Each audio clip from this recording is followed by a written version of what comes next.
Hey, salut tout le monde! Dans la vidéo précédente, on a mis en place notre système de ciblage. Maintenant, on va s'attaquer aux statistiques du personnage.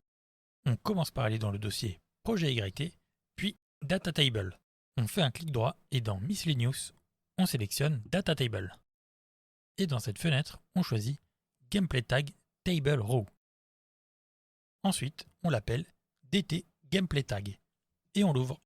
On utilise les Gameplay Tags car je trouve ça beaucoup plus simple à utiliser et plus flexible que d'utiliser un enum ou plein de variables. Donc ici, on clique sur Add en haut et dans Tag ici on écrit stat.health.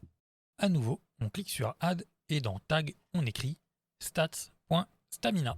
Ensuite, encore une fois sur Add et ce coup-ci on écrit attribute.power. On continue, on clique sur Add et on écrit attribute.défense. Et enfin, on clique sur Add et on écrit attribute.criticalchance.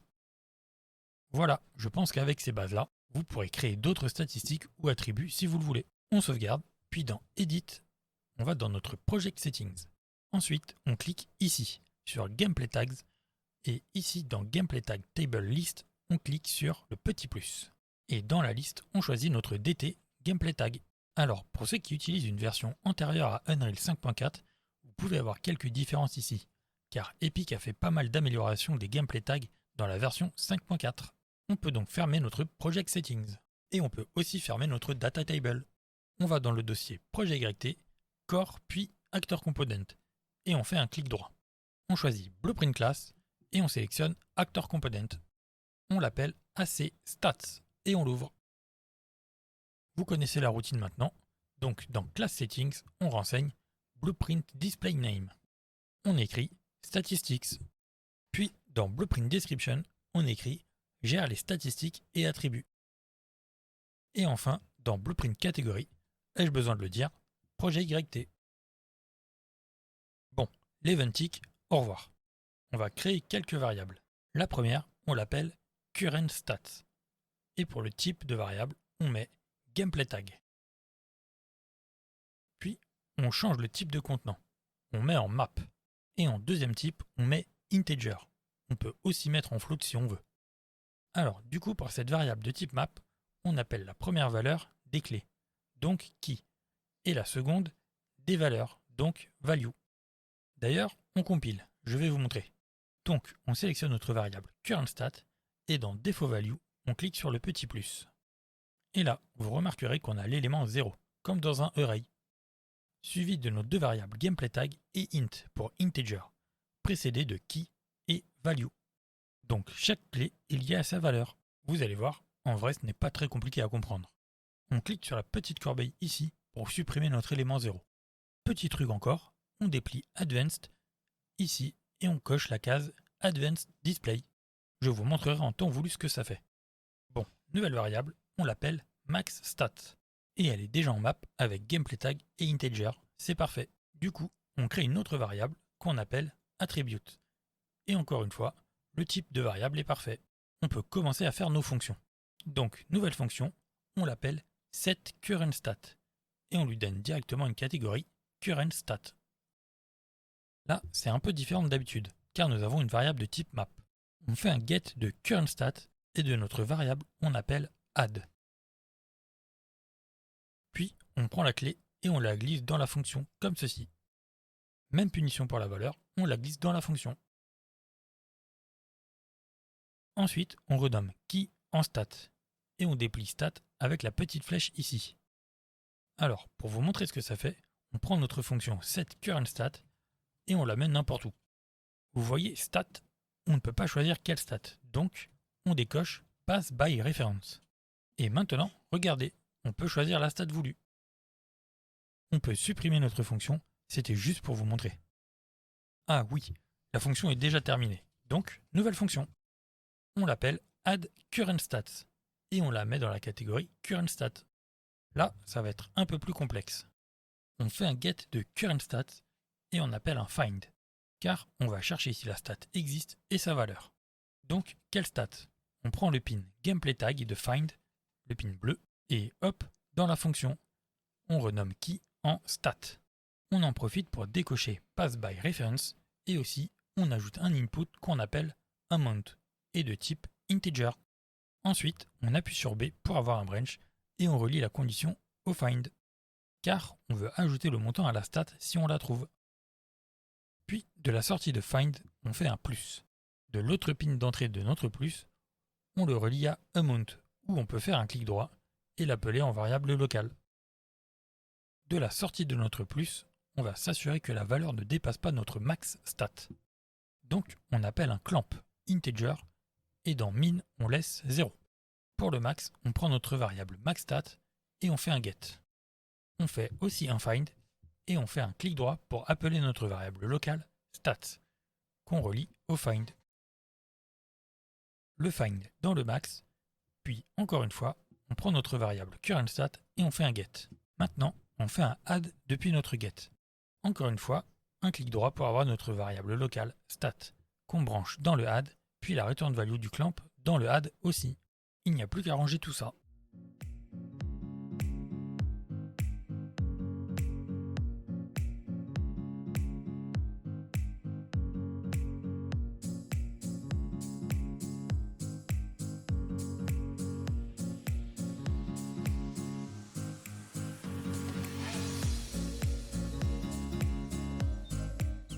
Et voilà, on peut passer à la prochaine fonction, qu'on appelle removeCurrentStat, et qu'on met dans la catégorie currentStat.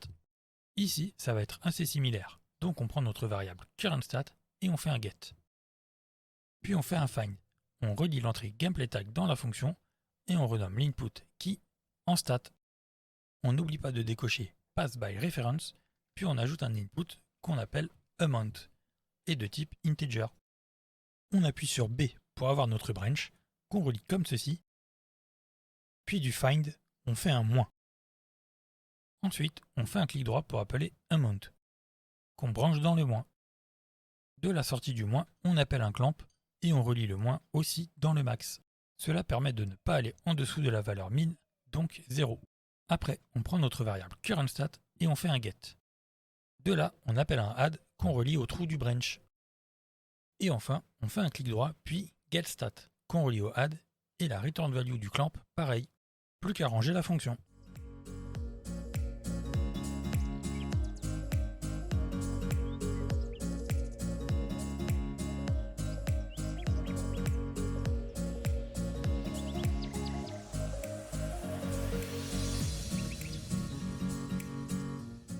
On fait une nouvelle fonction qu'on appelle getCurrentStat.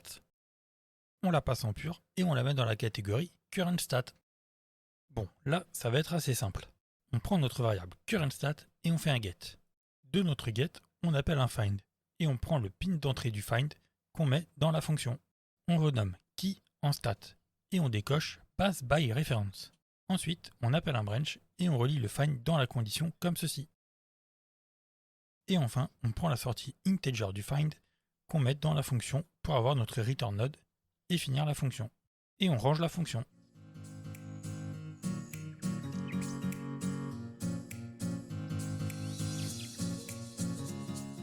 Alors maintenant, pour épargner une grosse répétition, on va dupliquer nos fonctions et les modifier un peu. Alors, on sélectionne setCurrentStat et on appuie sur CTRL-D ou clic droit dessus puis duplicate. On l'appelle setMaxStats. Puis on prend notre variable maxStat qu'on dépose sur la variable currentStat dans la fonction, ce qui remplace la variable. Et on met la catégorie maxStat à notre fonction. Ensuite, on fait la même chose avec addCurrentStat. Donc, on sélectionne la fonction addCurrentStat, puis CTRL-D ou clic droit dessus, puis duplicate. On appelle cette fonction addMaxStats, puis on la met dans la catégorie maxStat. Ici, même chose que dans maxStats. On prend notre variable maxStat et on remplace les deux currentStat comme ceci. Et voilà. On passe à la suivante, on sélectionne removeCurrentStat et CTRL-D. On appelle la fonction removeMaxStats. Et encore une fois, on la déplace dans la catégorie maxStat. Puis, on prend notre variable maxStat pour remplacer les deux currentStat comme ceci. Et enfin, on sélectionne notre fonction getCurrentStat et on fait CTRL-D. On appelle la fonction getMaxStats et on la place dans la catégorie maxStats. Ensuite, on remplace la variable currentStat par maxStat comme ceci. Et voilà, nous avons nos fonctions maxstat. Encore quelques efforts, nous devons maintenant faire la même chose avec attribute. Donc on sélectionne setMaxStat et on duplique avec CTRL-D.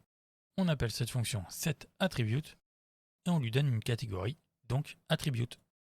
Puis on prend notre variable attribute pour remplacer maxstat comme ceci.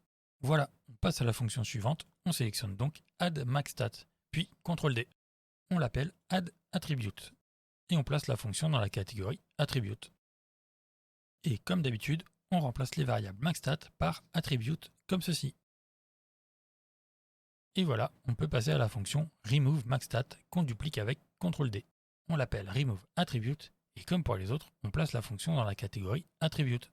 Puis on prend notre variable attribute pour remplacer les deux maxstat.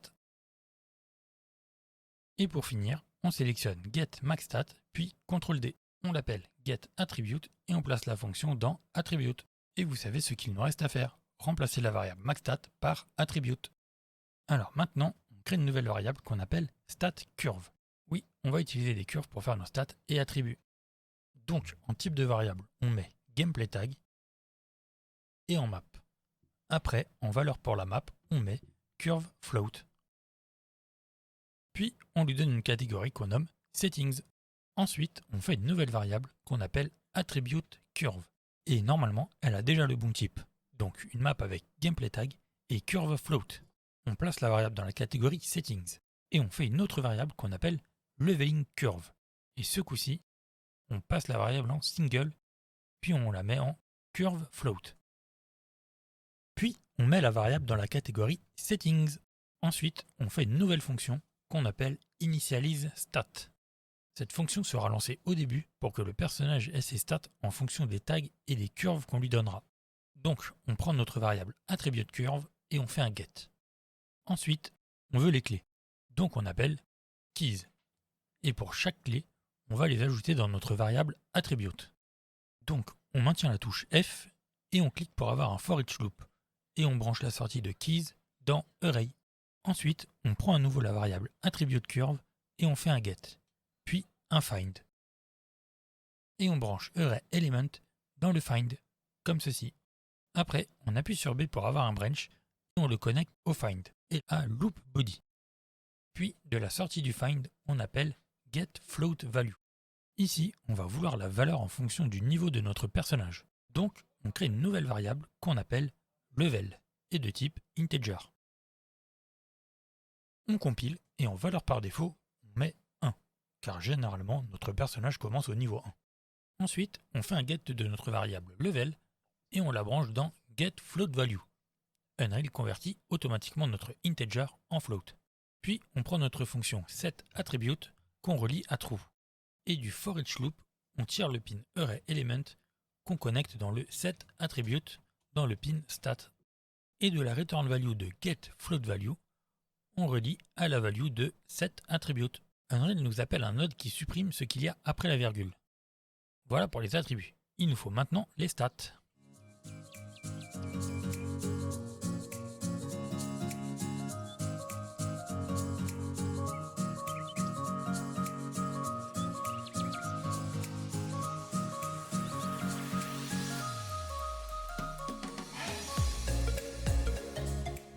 Donc on se place à peu près sous for each loop et on fait un get de notre variable statCurve. Et on fait la même chose qu'avec attribute.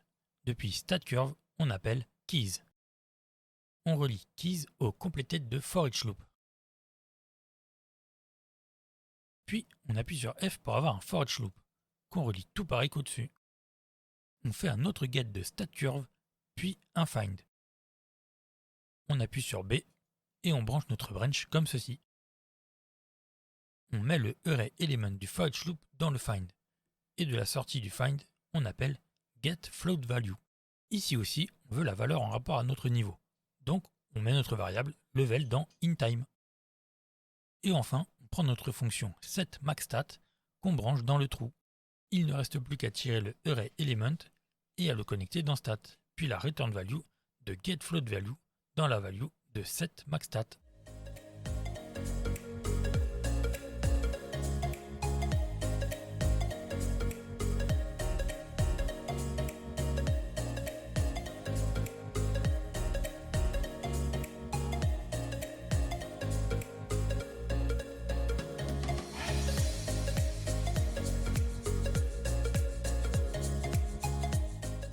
a presque terminé la fonction.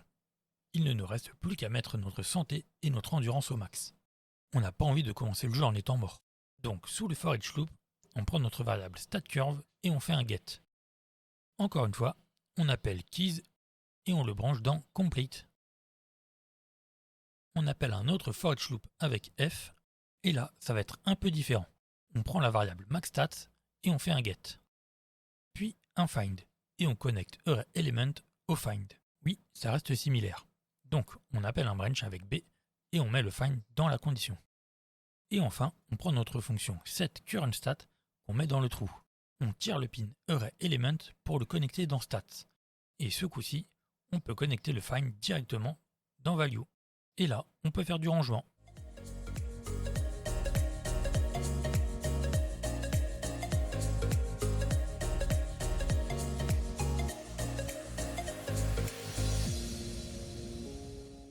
Voilà, la fonction est terminée. On retourne dans l'event graph et on met notre fonction initialiseStat dans beginPlay. Pour les stats, on est bon. Passons au système d'expérience et niveau. Donc, nouvelle variable qu'on appelle expérience. Et de type integer, c'est parfait. Et on met la variable en privé. On commence facile avec une nouvelle fonction qu'on appelle getCurrentExperience. Je pense que vous savez faire un getter maintenant. On fait un get de notre variable expérience et on relie le pin dans la fonction. On renomme l'output en returnValue, sans oublier de passer la fonction en pur et lui donner une catégorie leveling. Ensuite, nouvelle fonction qu'on appelle getExperienceBeforeLevel. On la passe directement en pur et on ajoute un output qu'on appelle returnValue et de type integer. Et on met la fonction dans la catégorie leveling. Alors, pour savoir l'expérience qu'il nous reste à faire avant de passer au prochain niveau, on prend notre variable levelingCurve et on fait un get. Puis, de notre get, on appelle getFloatValue. Dans inTime, on met notre variable level. Unreal convertit encore une fois automatiquement le integer en float. Ensuite, de la returnValue, on appelle round, ce qui arrondit la valeur pour supprimer la virgule. Si on met la souris sur la fonction, on peut lire que moins 1,6 nous donnera moins 2, ou encore 1,6 nous donnera 2. Autre exemple, si vous avez 1,2, ça nous donnera 1. Et on peut relier les return value. Alors ensuite, nouvelle fonction qu'on appelle addXP. On la met dans la catégorie leveling et on ajoute un input qu'on appelle amount et de type integer. De amount, on appelle plus et on met notre variable expérience dans le deuxième pin. Puis on fait un set de expérience. Donc amount plus expérience égale expérience. De la sortie du set expérience, on appelle supérieur ou égal à. Et on prend notre fonction getExperienceBeforeLevel qu'on connecte dans l'autre pin. Puis on appelle un branch avec b et on relie tout ça. Alors, dans true, il nous faut une fonction levelUp. Donc nouvelle fonction qu'on appelle levelUp. On retourne dans la fonction addXP et on la met dans true. Voilà, la fonction est terminée. On peut s'attaquer à la fonction levelUp. Alors, on commence par appuyer sur S pour avoir un séquence. Puis, on fait un set de notre variable expérience qu'on branche dans le den0. Ensuite, on prend à nouveau notre variable expérience et on fait un get. De ce get, on appelle moins et dans le deuxième pin, on met notre fonction getExperienceBeforeLevel. Et le résultat dans notre set expérience. Puis, on prend notre variable level et on fait un get. De là, on appelle plus plus, donc increment int. Et enfin, dans den1, on met notre fonction initialiseStat. On range un peu cette fonction.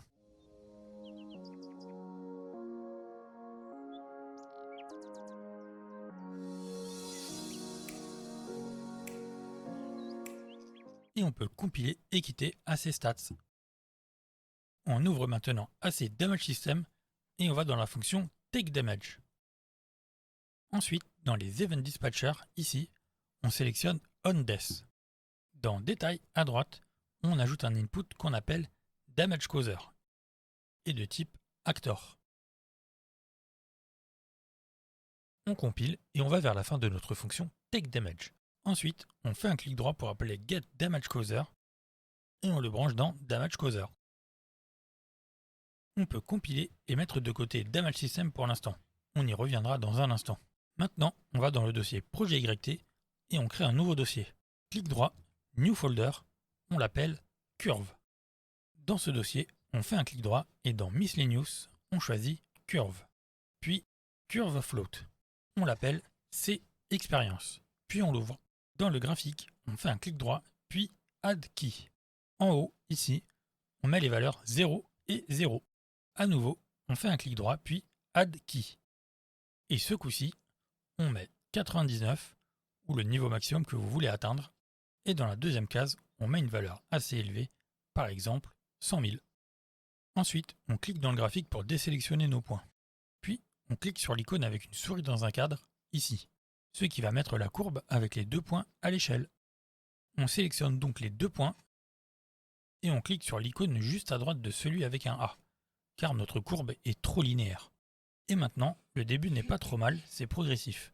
Mais la fin, on veut que ce soit de plus en plus long à level up. Donc, on prend la petite tige ici et on la met vers le bas comme ceci. On réajuste celui du bas s'il bouge n'importe comment pour avoir une courbe à peu près comme ceci. Et on vérifie que les valeurs nous conviennent. Donc, on met la souris vers ici pour avoir le time 2 qui correspondra à notre niveau 2. Et la valeur correspondra à l'expérience nécessaire pour level up. On peut aussi vérifier d'autres valeurs si on veut et ajuster en conséquence. Dès qu'on a une courbe qui nous convient, on peut sauvegarder et quitter notre curve. Maintenant, on clique droit et dans Miscellaneous, on choisit à nouveau Curve, puis Curve Float. On l'appelle C Health et on l'ouvre. On fait un clic droit dans le graphique, puis Add Key. On met les valeurs 1 et 100, donc niveau 1 et 100 points de santé. À nouveau, on fait un clic droit, puis Add Key. Et en valeur, on met donc 99 pour le niveau max et 10 000 pour la valeur max en santé. Bon, généralement au niveau max dans les jeux, on n'a pas forcément des chiffres ronds.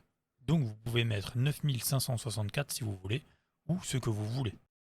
Ensuite, même chose que pour l'expérience, on clique dans le graphe pour désélectionner, puis sur l'icône de la souris dans un cadre.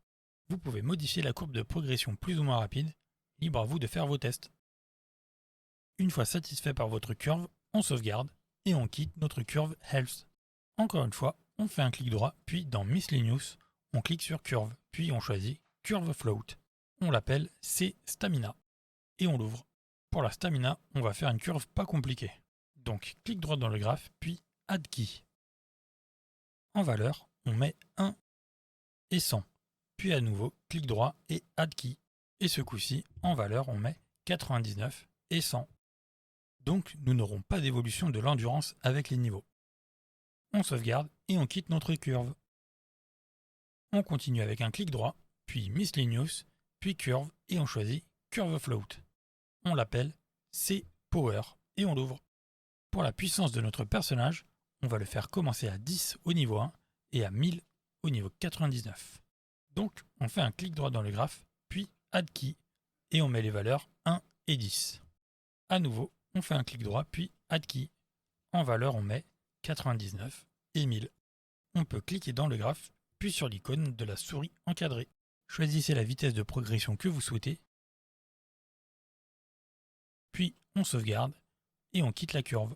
Les valeurs sont bien sûr à titre indicatif, vous pouvez mettre les valeurs que vous désirez et faire vos tests. On passe maintenant à la prochaine curve, donc clic droit et dans Miscellaneous, on choisit Curve puis Curve Float. On l'appelle C Défense et on l'ouvre. Alors pour la défense, on va la mettre légèrement moins élevée que la puissance. Donc clic droit, Add Key et en valeur, on met 1 et 5. Puis à nouveau clic droit dans le graphe et Add Key. Ce coup-ci, on met 99 et 750.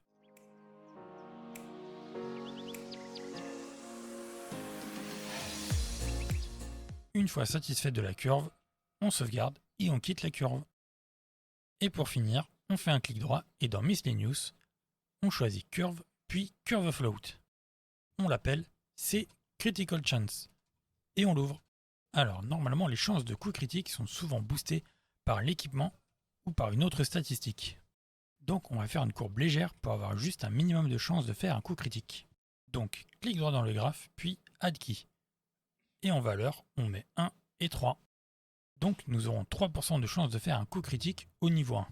Ce que je trouve assez correct pour un niveau 1. Ensuite, à nouveau clic droit, puis Add Key, et on met 99 et 5. Comme ça, au niveau 99, nous aurons 5% de chance de faire un coup critique et il faudra donc de l'équipement ou autre pour booster cette valeur. Bon, hélas, dans ce cours, il n'y aura pas d'équipement ni d'inventaire à part les armes. On peut sauvegarder et quitter notre curve. Alors maintenant, direction le dossier projet YT, puis caractère, et on ouvre BP ennemi. Dans les components, on clique sur Add et on écrit Stats, puis on sélectionne Statistics. À droite, dans les détails, on peut voir le level qui par défaut est à 1. Juste en dessous, souvenez-vous, je vous avais dit de cocher une case, Advanced Display. Et bien voilà, c'est simple, cela nous a en quelque sorte masqué nos variables dans une sous-catégorie Advanced. Bon, vu qu'on a fait des getters et setters de ces variables, on aurait pu les mettre en privé. Mais voilà comment vous pouvez cacher certaines variables sans pour autant les mettre en privé. Alors ensuite, dans Settings, on va mettre en place nos curves. Alors bien sûr, si vous voulez que chaque ennemi ait des stats différentes, vous pouvez créer autant de curves que vous le souhaitez.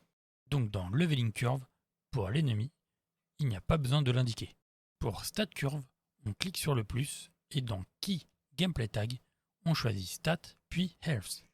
Et dans Value Object, on choisit notre C Health. On clique à nouveau sur le petit plus et dans Gameplay Tag, on choisit Stat puis Stamina. On choisit la curve C Stamina. Voilà, notre ennemi aura donc une santé et de l'endurance. Ensuite, dans Attribute Curve, on clique sur le plus et ici, dans Gameplay Tag, on met Attribute Power. Et on met la curve C Power. À nouveau, on clique sur le petit plus et on met le Gameplay Tag Attribute Défense. Puis on choisit la curve C Défense. Enfin, pour terminer, on clique sur le plus et dans le Gameplay Tag, on met Attribute Critical Chance. Et on choisit la curve appropriée. Maintenant, souvenez-vous, on avait ajouté Damage Causer à notre Event Dispatcher OnDeath. Donc on va avoir notre event OnDeath.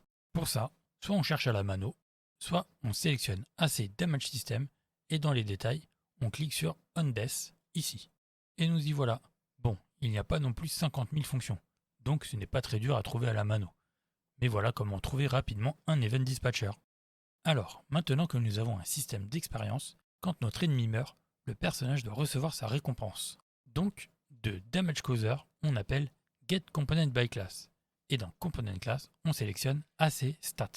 Et de la Return Value, on appelle Add XP. Et pour le montant d'XP, on fait un clic droit sur Amount, puis Promote to Variable. On appelle la variable Expérience. Et on lui met une catégorie qu'on appelle Rewards. Et on clique sur le petit œil ici. Maintenant, dernière modification à apporter pour l'instant, dans les fonctions interface, on double-clique sur Get Max Health et on supprime AC Damage System et la variable Max Health, car on passe maintenant par notre AC Stats. D'ailleurs, on prend AC Stats et on appelle Get Max Stats. Dans Stats, on choisit notre Gameplay Tag Stats Health et on relie la value à Max Health.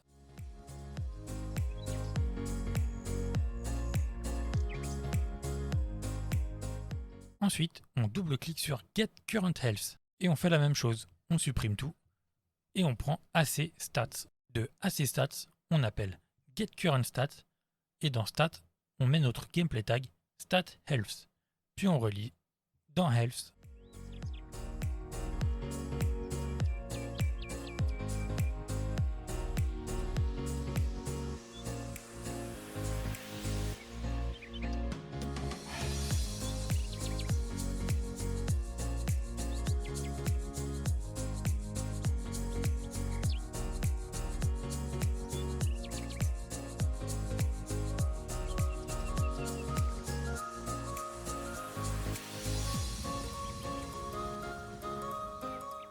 On peut compiler et quitter BP ennemi.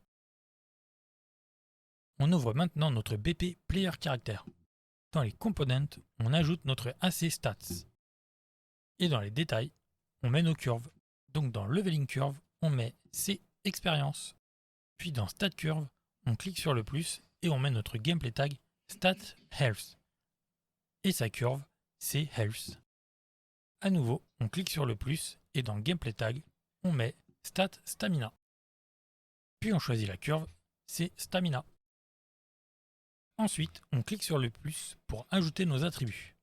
Le premier, on met en gameplay tag Attribute Power et on choisit la curve, c'est Power. Encore une fois, on clique sur le plus et en gameplay tag, on met Attribute Défense. Et en curve, on choisit c'est Défense. Et pour finir, on clique sur le plus et dans Gameplay Tag, on met Attribute Critical Chance. Et on met la curve, c'est Critical Chance. Ensuite, il faut modifier nos interfaces. Donc, on double-clique sur Get Max Health. On supprime tout et on prend AC Stat, puis on appelle Get Max Stat. Dans Stat, on met notre Gameplay Tag Stat Health et on relie Value à Max Health.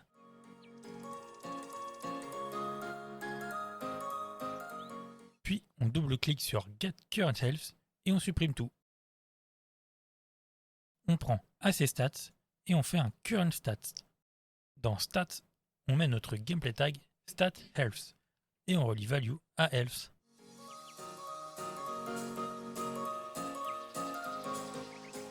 On peut compiler et quitter notre BP Player Character.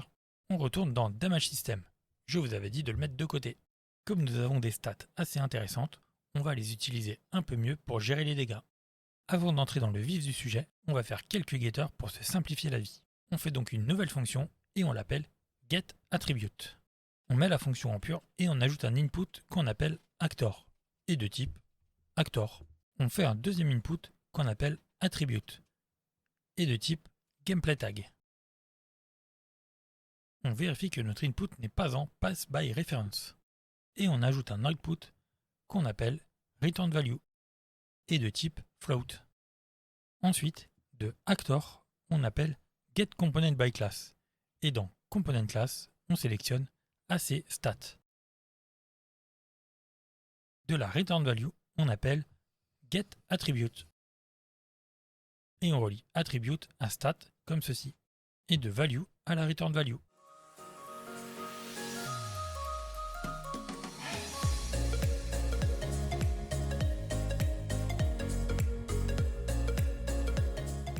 On duplique getAttribute avec CTRL-D et on appelle la nouvelle fonction getCurrentStat.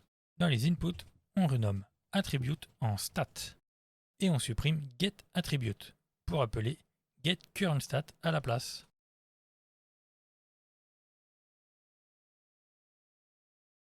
Et une dernière fonction avant d'attaquer qu'on appelle setCurrentStat. Alors, on ajoute un input qu'on appelle Actor et de type Actor.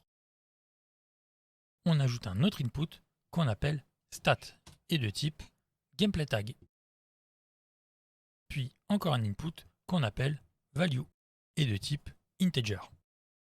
Ensuite, de Actor, on appelle getComponentByClass et dans ComponentClass, on choisit AC Stat. De la ReturnValue, on appelle setCurrentStat. Puis on relie Stat à Stat et Value à Value.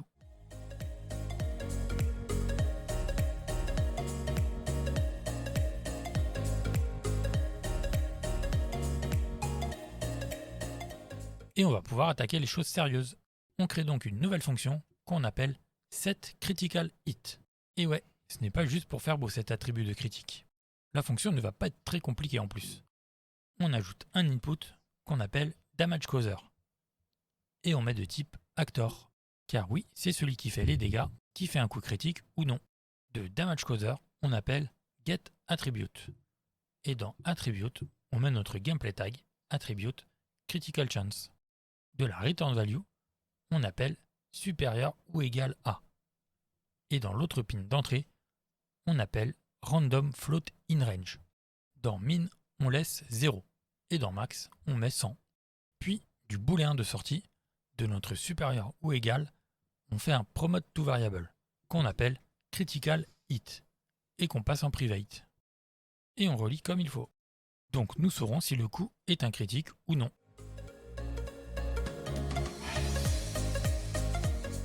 Ensuite, nouvelle fonction, qu'on appelle setFinalDamage. On ajoute un input qu'on appelle DamageCauser et de type Actor. Puis, on ajoute un autre input qu'on appelle base damage et on le met de type float. On ajoute encore un input qu'on appelle damage multiplier et de type float. Alors, on commence par faire un multiply, puis on clique droit dessus et on fait collapse node. On l'appelle calcul damage et on va dedans. On fait ça car ici ça ne va pas être très joli à voir et en plus ça prend de la place. Alors, on sélectionne le petit node input et on va ajouter plusieurs inputs. Donc, on ajoute un input qu'on appelle power et de type float. D'ailleurs, tous les inputs vont être de type float. Donc, je ne le répéterai pas à chaque fois ce coup-ci. Donc, nouvel input qu'on appelle défense. Puis, encore un qu'on appelle base damage. On continue avec un autre qu'on appelle damage multiplier. Jusque-là, normalement, vous avez sûrement compris ce qu'on va brancher dedans. Mais ce n'est pas fini. On fait encore un input qu'on appelle level factor. Encore un autre qu'on appelle level. Et enfin, un dernier qu'on appelle threshold level. Et pour finir, on fait un output qu'on appelle damage. Bon, pour l'instant, on fait un double-clic n'importe où. On verra ça juste après. Alors, de damage causer, on appelle getAttribute, car on veut récupérer l'attribut power de l'attaquant.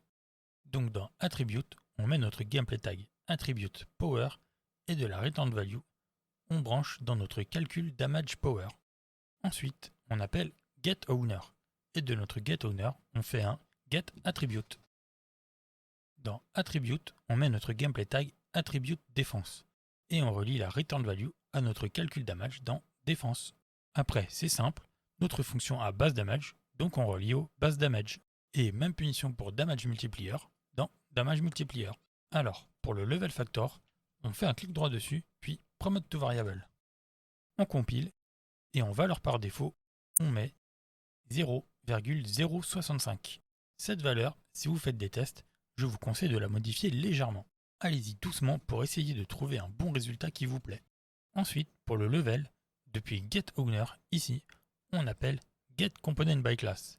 Et dans Component Class, on choisit ACStat et on appelle getLevel. On le relie dans level et Unreal convertit automatiquement le integer en float. Pour threshold level, on laisse à 0, mais c'est pour définir un niveau à partir duquel les dégâts vont augmenter de façon exponentielle. Ensuite, on crée une nouvelle macro qu'on appelle damage variation. Elle va permettre de faire une variation de plus ou moins 20% des dégâts. On ajoute donc un input qu'on appelle damage et de type float. Et on ajoute un output qu'on appelle damage variation et de type float aussi. Puis de damage, on fait un multiply et on écrit 0,9. Et encore un autre multiply depuis damage et ce coup-ci, on écrit 1,1. Du premier multiply, on appelle random float in range et on branche le deuxième multiply dans max. Et enfin, la return value dans damage variation.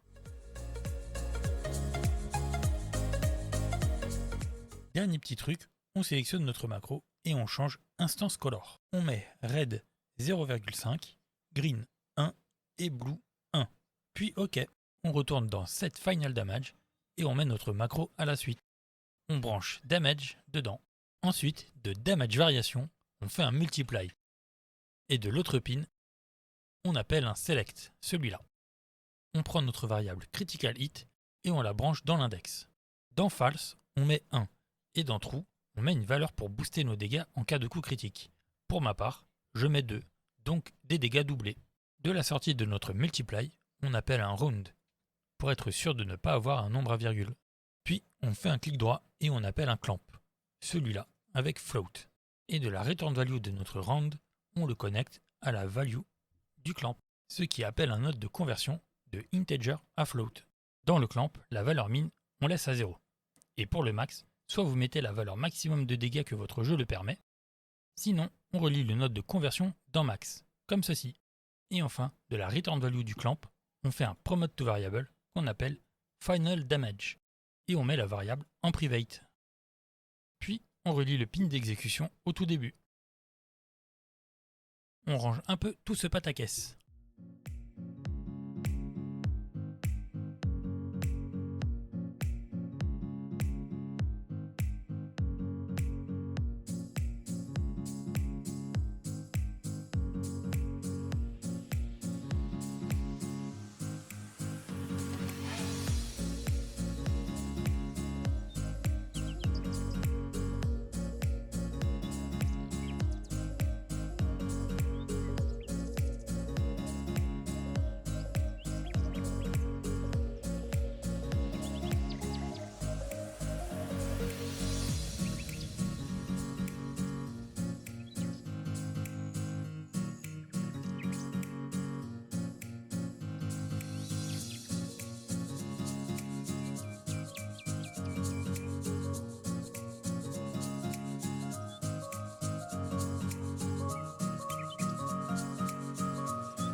on retourne dans Calcul Damage. C'est ici qu'on va calculer les dégâts. Donc de Power, on appelle moins et on branche à Défense. Ensuite, de Level, on fait aussi un moins qu'on branche à Threshold Level. Du résultat, on appelle Max et on laisse le deuxième pin à 0. De Level Factor, on appelle Multiply et on branche le max dedans.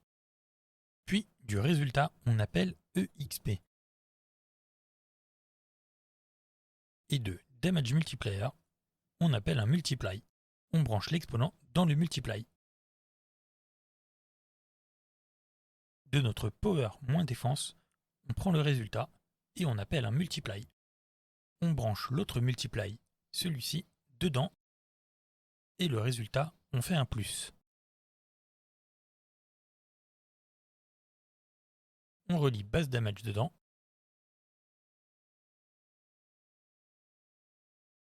Et le résultat dans l'output Damage. Et on va dans la fonction Take Damage. Au début de la fonction, avant Can Be Damage, on met la fonction setCriticalHit comme ceci.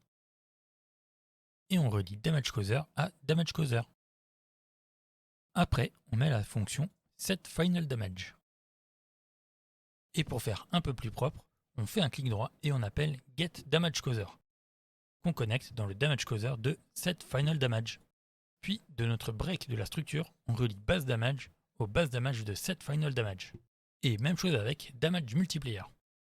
Ensuite, un peu plus loin, là où on applique les dégâts avec notre Health moins Final Damage puis Set Health, on va modifier ça, car il faut passer par notre système de stats maintenant. Alors, on fait un getOwner, puis un getCurrentStat. Dans Stat, on met le gameplay tag StatHealth, et on relie la return value au moins Final Damage, à la place de notre variable Health. Ensuite, on prend notre fonction setCurrentStat qu'on a préparée juste avant. On appelle un autre getOwner qu'on relie dans Actor. Dans Stat, on met notre gameplay tag StatHealth. Et pour la value, on prend la sortie du moins. Unreal nous appelle le node Truncate automatiquement. On remplace ensuite la variable setHealth par notre fonction setCurrentStat.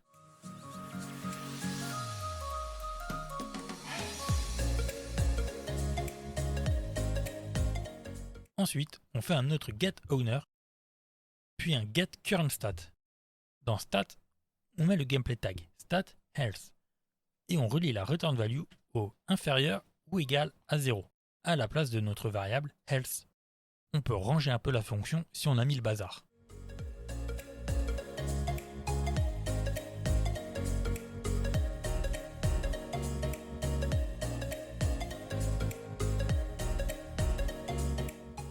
Ici, on peut supprimer notre setHealth et notre getHealth.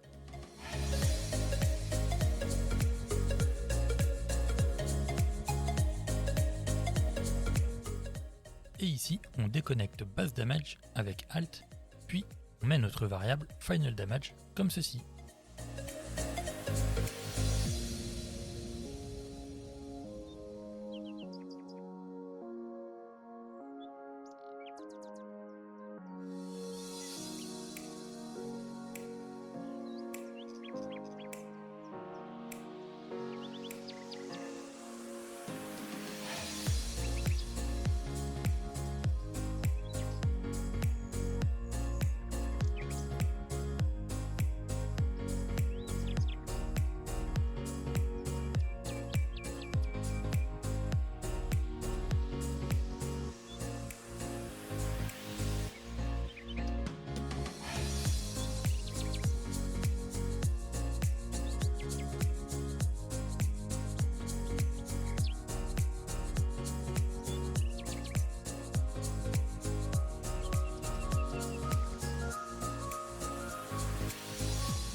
Voilà, il ne reste plus qu'à supprimer de la liste les variables health et max health.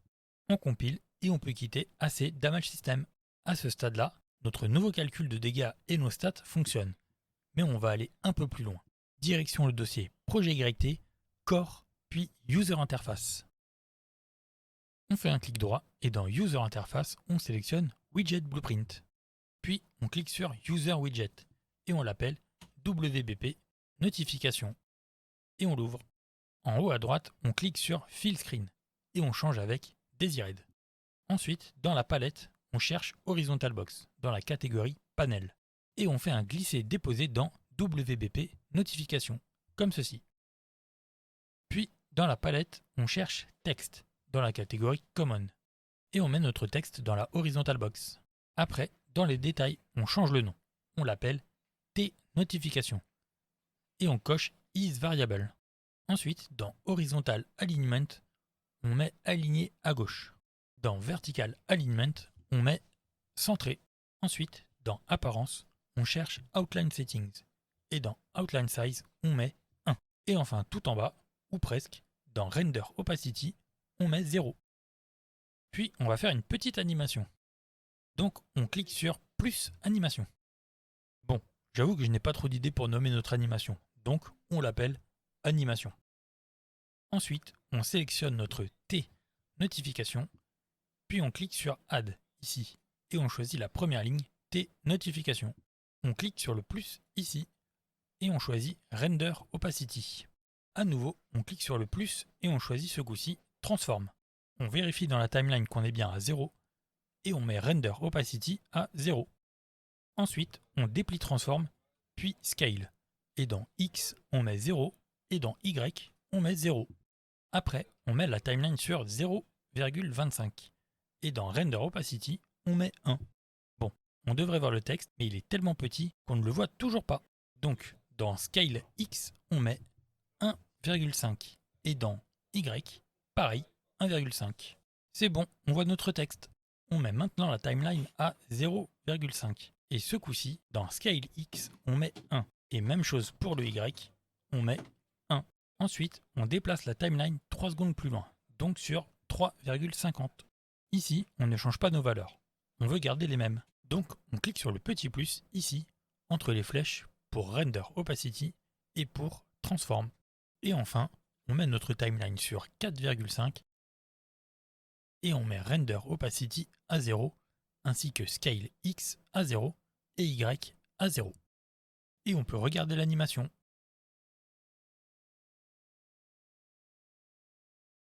Maintenant, direction le graphe. Vous allez voir, ce n'est pas très compliqué ici. Ici, on garde que Event Construct. On prend notre variable T notification et on fait un get. Et on appelle setText. On le relie à construct et de inText, on fait un clic droit puis promote to variable. On l'appelle notification text et dans les détails, on coche instance editable et expose on spawn. Ensuite, on prend notre variable animation et on fait un get. On appelle play animation forward et on relie au setText. Et enfin, on clique droit et on écrit finish. On sélectionne event on animation finished. Et de là, on appelle remove from parent.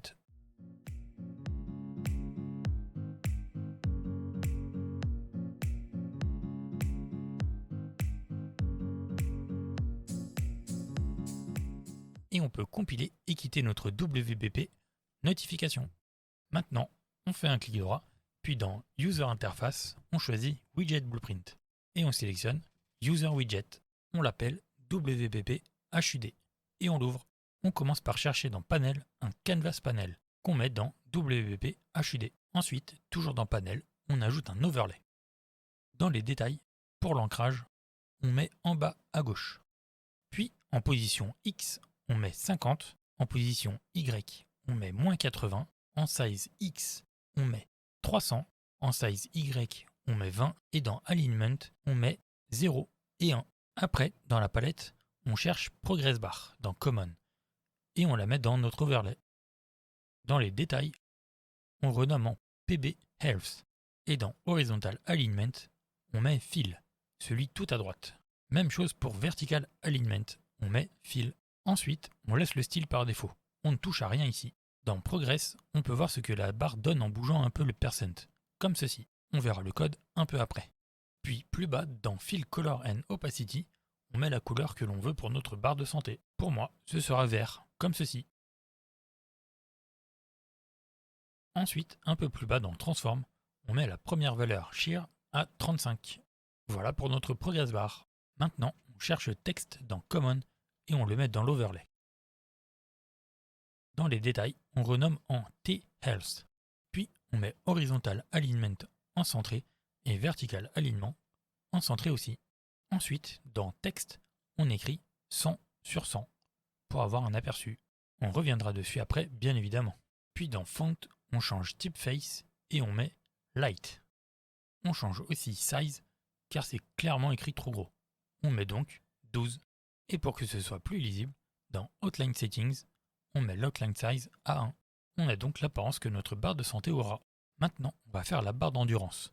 Donc, on cherche à nouveau un overlay dans Panel et on le met dans Canvas Panel. Ensuite, dans les détails, on met l'ancrage en bas à gauche, puis la position X à 52, la position Y à -67, la size X à 300, la size Y à 10, et dans Alignment, on met 0 et 1. Après, dans Common, on cherche Progress Bar.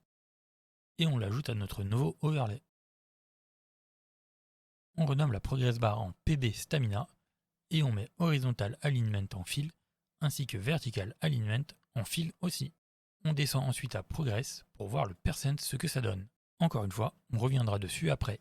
Plus bas, dans Fill Color and Opacity, on change la couleur de notre barre d'endurance. Personnellement, je mets le red à 1, le green à 1 et le blue à 0,15 pour avoir un jaune un peu plus clair. Ensuite, dans Transform, on met Shear à -35, comme ça on a la forme un peu d'une flèche. Puis on cherche texte dans Common et on l'ajoute dans notre overlay. Dans les détails, on renomme en T Stamina et on coche Is Variable. Pour Horizontal Alignment, on met centré et pareil pour Vertical Alignment en centré.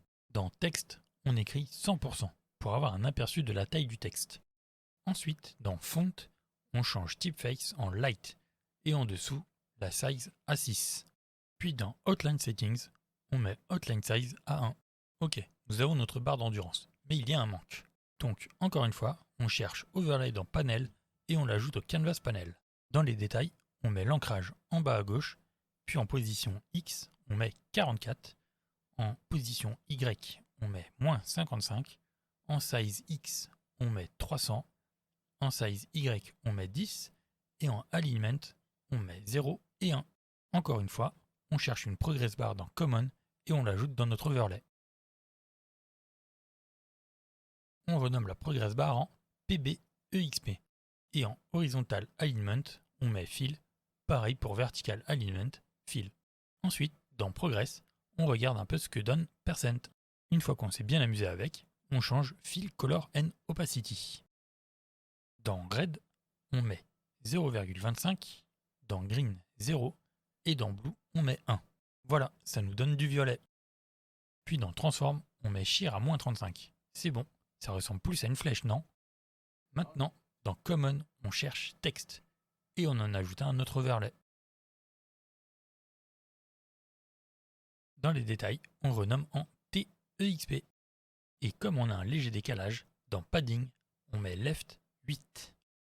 Ensuite, Horizontal Alignment en centré et Vertical Alignment en centré aussi. Dans Texte, on écrit 100%. Pour l'aperçu, encore une fois. Puis dans Font, on change Typeface en Light et Size, on met 6. Sans oublier dans Outline Settings, on met Outline Size à 1. Et voilà, nous avons même une barre pour savoir où nous en sommes sur notre niveau. Dernier petit truc à ajouter, dans Panel, on cherche Vertical Box et on l'ajoute au Canvas Panel.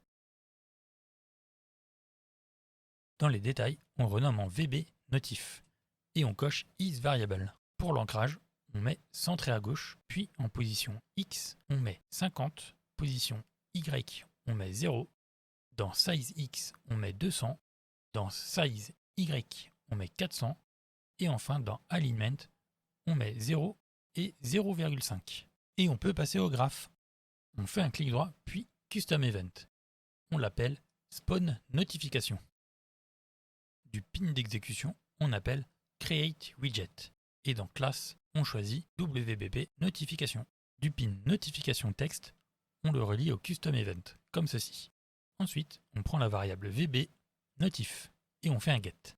De ce get, on appelle Add Child to Vertical Box et on relie la return value de Create Widget dans Content ainsi que l'exécution. Après, on retourne dans Designer et on sélectionne notre PB Health. Et au niveau de Percent, on clique sur Bind, puis Create Binding. Ici, on fait un clic droit, puis on écrit Get Owning Player Pawn. C'est un peu similaire au Get Owner qu'on a l'habitude de faire dans nos acteurs components. Ensuite, de la return value, on appelle Get Max Health. Puis on appelle Get Current Health. On relie tout ça.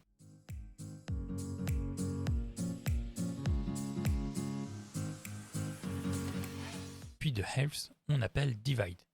Et on branche Max Health dans le Divide et le résultat dans la return value. On retourne dans Designer et on sélectionne T-Health. Dans Text, on clique sur Bind, puis Create Binding.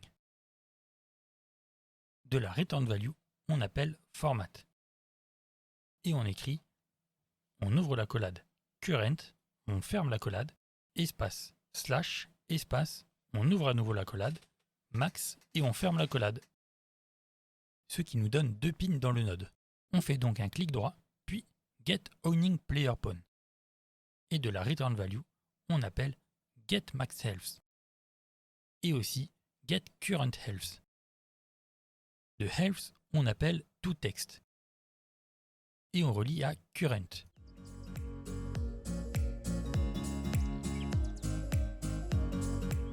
Puis de Max Health, on appelle aussi ToText. Qu'on relie à Max. On réarrange un peu tout ça.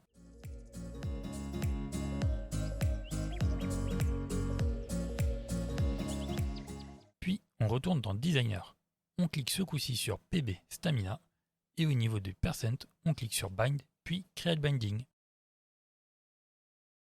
Alors, on n'a pas d'interface pour l'endurance. Donc, on fait un Get Owning Player Pawn puis Get Component by Class. Et dans Component Class, on sélectionne AC Stat. De la return value, on appelle Get Current Stats. Et on appelle aussi Get Max Stats. Dans Get Current Stat, on met le gameplay tag Stat Stamina. Et dans Get Max Stat, même punition, on met le gameplay tag Stat Stamina. Ensuite, de Get Current Stat, on appelle Divide. Et on relie au Get Max Stat. On clique droit sur le résultat et on change le pin en float, qu'on relie à la return value. Et comme on sait faire, on sélectionne Get Owning Player Pawn et Get Component by Class, puis on fait un clic droit et Collapse to Function. On l'appelle Get Stat Component. Et on met la fonction en pur.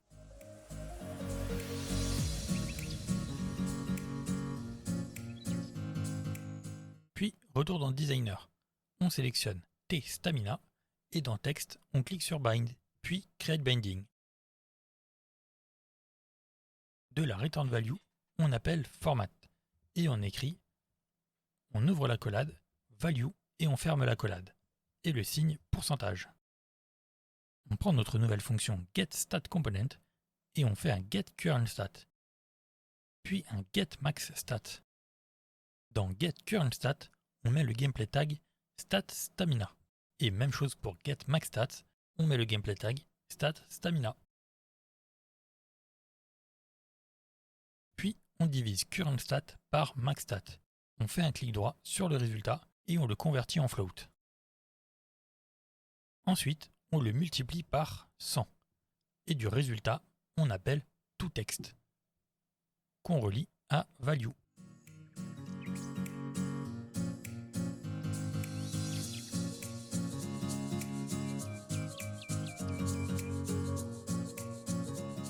Et on passe à l'expérience. Direction Designer et on sélectionne notre PB EXP. Au niveau de Percent, on clique sur Bind puis Create Binding. on prend notre fonction getStatComponent, puis on appelle getCurrentExperience, ainsi que getExperienceBeforeLevel. Et on divise getCurrentExperience par getExperienceBeforeLevel. On convertit le résultat en float et on le connecte dans la return value.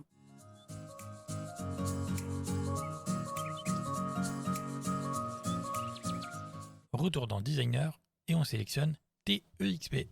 Et dans Text, on clique sur Bind, puis Create Binding. Bon, je pense que vous savez le faire. On prend notre fonction getStatComponent et on appelle getCurrentExperience. Et aussi getExperienceBeforeLevel. On divise CurrentExperience par ExperienceBeforeLevel, puis on change le résultat en float. On multiplie par 100 et du résultat, on appelle toText. De la return value, on appelle format. Et on écrit, on ouvre la collade value et on ferme la collade et le symbole pourcentage. Et on branche la return value dans value.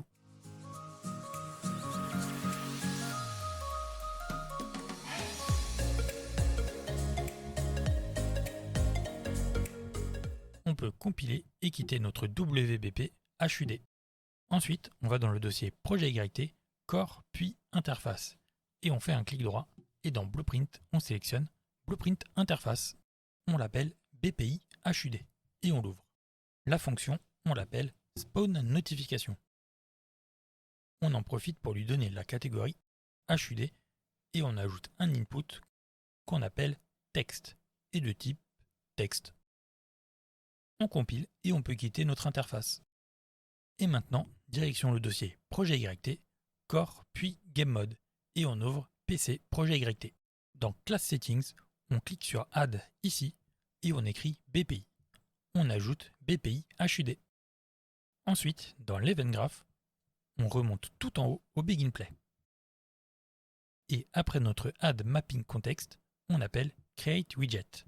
Dans Class, on sélectionne WBP HUD. Et dans Owning Player, on appelle Self. Puis, de la Return Value, on promote to variable. On appelle la variable HUD ref. Et de la sortie de set HUD ref, on appelle Add to Viewport. On sélectionne tout ça et on appuie sur C pour commenter. On écrit crée et affiche l'HUD. Ensuite, dans Interface, on double-clique sur Spawn Notification. On prend notre variable HUD ref et on fait un get. De ce get, on appelle Spawn Notification et on relie texte à notification texte. Voilà, on peut compiler et quitter PC Projet YT. On retourne dans le dossier Projet YT, Core, puis Actor Component et on ouvre AC Stats. Direction la fonction addXP et au début de la fonction, on fait un clic droit puis getPlayerController. Et de ce getPlayerController, on appelle Spawn Notification qu'on met entre addXP et setExperience.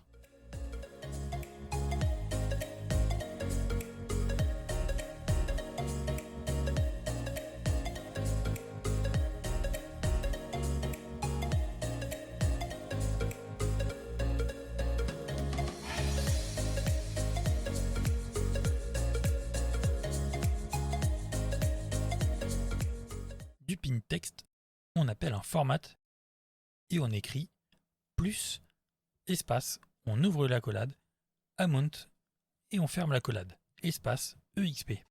Et on branche amount dans amount.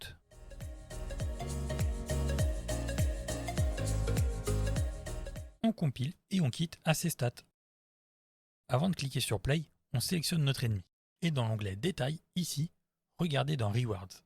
On peut définir le montant d'XP qu'il donne. On peut essayer en mettant 50 par exemple, et on duplique l'ennemi. On maintient Alt enfoncé et on attrape le gizmo pour le déplacer, ce qui le duplique. On en met quelques-uns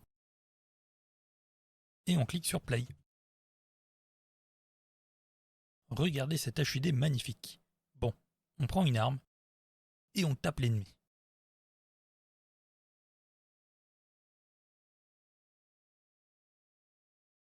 Et une fois qu'on en tue un, regardez, nous avons la notification d'XP et notre barre d'XP qui augmente. Et voilà, ce sera tout pour cette vidéo. Dans la prochaine vidéo, on va commencer à mettre en place notre IA. J'espère que ça vous aura plu. Si c'est le cas, abonnez-vous et lâchez un like. Si vous avez des questions, n'hésitez pas à les poser en commentaire. Et surtout, amusez-vous en programmant.